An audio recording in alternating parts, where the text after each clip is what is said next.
Bismillahirrahmanirrahim. Ahoi, mau kemana kamu? Anu nggak betah, anu mau pulang.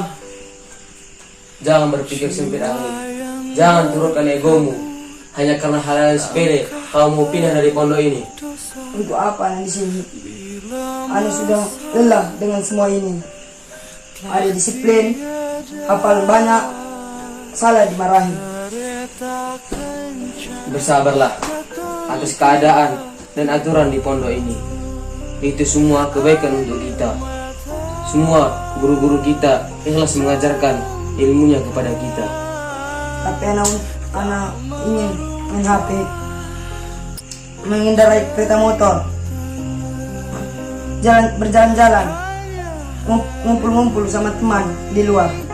Jangan hanya hal dunia, hawa nafsu dunia, kamu ingin pindah dari pondok ini. Anak nggak peduli. Ahoi, ingat wajah kedua orang tuamu. Ingat wasiat-wasiatnya kepadamu. Jikalau engkau tahu pahitnya menuntut ilmu, maka engkaulah sendiri yang memetiknya nanti. Syukroni, terima kasih. Ayo telah menasihati anak.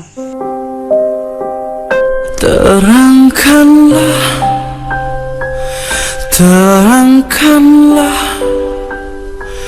jiwa yang berkabut, langkah penuh dosa. Bila masa